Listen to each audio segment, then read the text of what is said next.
First, let's take a look at the basic landscape of current social resistance in China. In a study of social resistance in China, the predominant research method is qualitative interviews and case studies. Any quantitative study on social movements in China will encounter a fundamental challenge arising from the lack of comprehensive data sources to systemically analyze the trends and characteristics of social resistance across different localities and time periods in China. Currently, the most frequently cited dataset on China's social movements is one on China's collective labor disputes.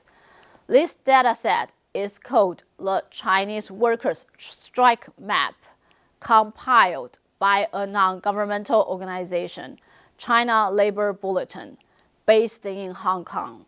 Since 2011, this organization has been mapping collective actions related to labor resistance from various sources, including domestic and international newspapers, official and unofficial news websites of non-government and grassroots organizations, and a variety of social media platforms. This map keeps records of the characteristics of each event. Since this dataset is currently the longest standing database for information on social resistance, I will use the labor movement as an example to illustrate the current social situations in China.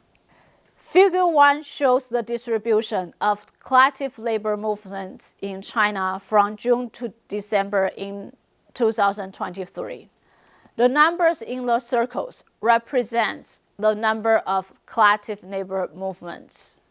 From this map, it can be seen that despite the tight control of the authoritarian regime, the number of labor protests remain high.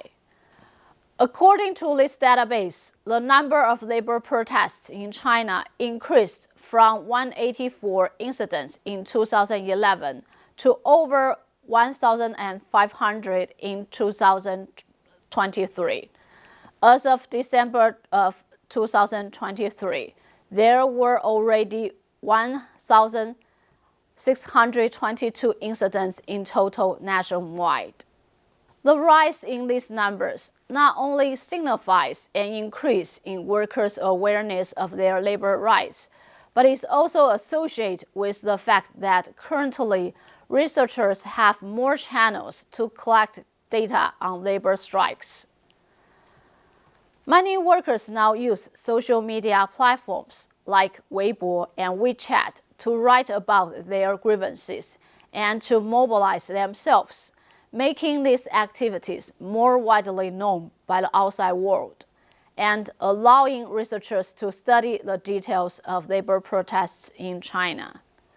From this map, we can also see that in recent years, collective actions have spread across coastal and inland areas. Furthermore, the awareness of labor rights among workers has significantly increased.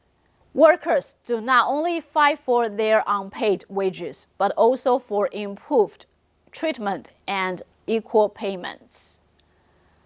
The proactive demands not only require more compromises from the employer, but also represent the growth of right consciousness among Chinese workers. At the same time, labor activists have become increasingly adept at using social media to amplify their visibility of the demands. These practices add complexity to the existing demands, potentially garner increased support from society. Consequently, the government is obligated to handle these labor protests with heightened caution.